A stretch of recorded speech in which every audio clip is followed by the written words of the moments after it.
At the United World College, the Duke of Edinburgh spoke about the importance of the world's wildlife and about striking a balance between preserving wildlife and current environmental concerns like the ozone layer. Well, that's quite separate from all of you, and not only you, but an awful lot of people who are worrying about the ozone layer and the CO2 layer and global warming and God knows all these ghastly things that are happening all right. Those are going to affect us, there's no question about that.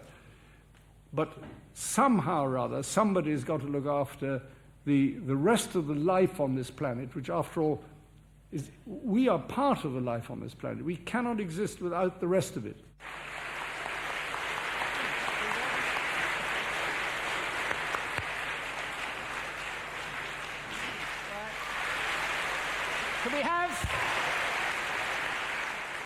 Can we have 3 cheers for the Duke of Edinburgh? Hip hip, hooray!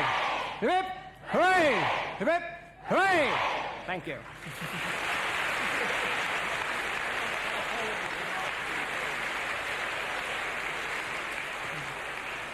I was dreading you'd say that.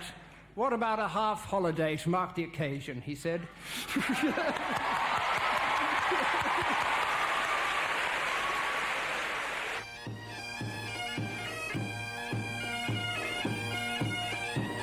Pipers announced Her Majesty's arrival for a state banquet at the presidential palace, the Istana. Lee Kuan Yew, on the Queen's right, has been Prime Minister since 1965. He's seen by some of his countrymen as a vindictive autocrat who hates criticism and who stifles freedom of speech. But the Queen praised what he's done for Singapore. He has, over many years, proved to be one of the Commonwealth's sturdiest sheet anchors, prudent in counsel and wise in judgment. Without you, Prime Minister, Singapore would undoubtedly be a very different place today. You can be justifiably proud as you lead your country into its Silver Jubilee year. The Queen's visit to the Kranji War Cemetery recalled as no other event Britain's role in Singapore's history. Topped by the Cross of Sacrifice, it's a memorial to the men who died when the Japanese invaded the then British colony of Singapore. Churchill called it the worst disaster, the largest capitulation in British history. For the people of Singapore, it's a bitter memory, the pain of which remains as sharp as ever after more than 40 years.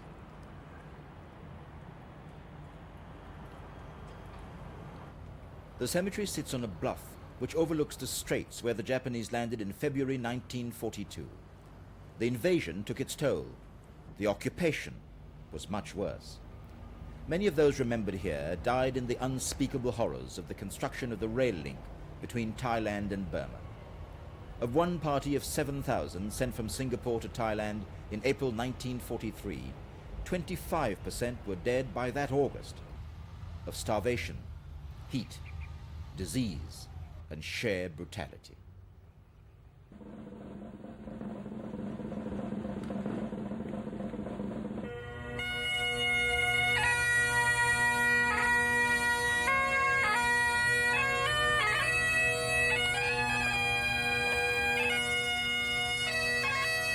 The Queen came here to honor the doomed youth of a generation and to remember the 24,000 people who died in 3 terrible years.